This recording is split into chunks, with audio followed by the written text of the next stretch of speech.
Restless, the younger son collected all his belongings and set off to a distant country. Luke 15:13. Tuesday of the third week of Lent.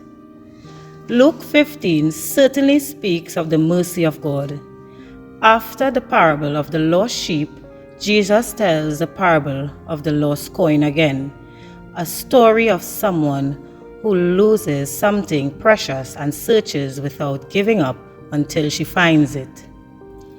These stories would have meant much to those listening to Jesus' words, especially those in the outer circle.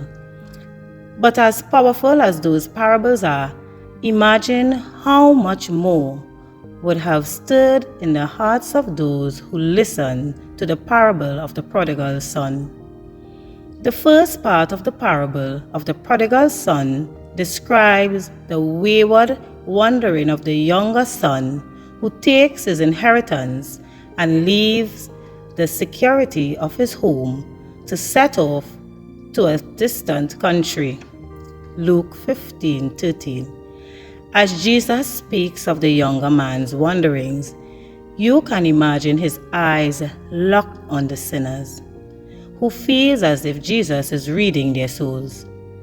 As I imagine myself in the crowd that day, the question forms as I listen to Jesus: why did the younger son leave? Later in this story, the father says to the older son, "Son, you are always with me, and all that is mine is yours." Certainly, the generosity of a father would have been offered equally to both sons. As Jesus describes the father's heart, we imagine that both sons knew that everything that belonged to the father was theirs.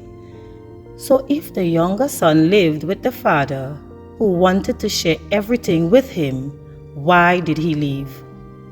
What was so intriguing about life on the outside that it caused the younger son to leave a father who says, "All that is mine is yours"? Let us imagine that those on the outskirts of the crowd are asking the same question. Why did he leave the father? In reality, the sinners in the outmost circle probably identify with the younger son. Reflecting on their own lives as they listen to Jesus, perhaps they also ask themselves, why did I leave the father? The younger son, who is, in the sense, all of us leaves because he is restless. For some of us, when things get too quiet in our lives, when we can't hear the voice of God, we listen to the voices within. The voices of temptation, accusation, and discouragement that we mentioned yesterday. But there is also a voice of fear that speaks in the silence. Some of us are afraid of loneliness. Some of us are afraid of failure. Some of us are afraid that we're not good enough.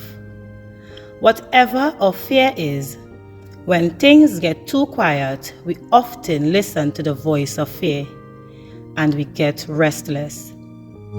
If we have the courage to look at our lives, perhaps we'll notice that what leads us into sin is restlessness within. Take courage and trust the process. Spend some time today with Jesus and ask yourself, am I restless? When do I get restless? How do I act when I get restless? For your prayer, stay here for an additional 10 minutes. Today, pray with Luke 15:11-19. Be with Jesus as he looks at the tax collectors and sinners and speaks to them. How do they respond to Jesus?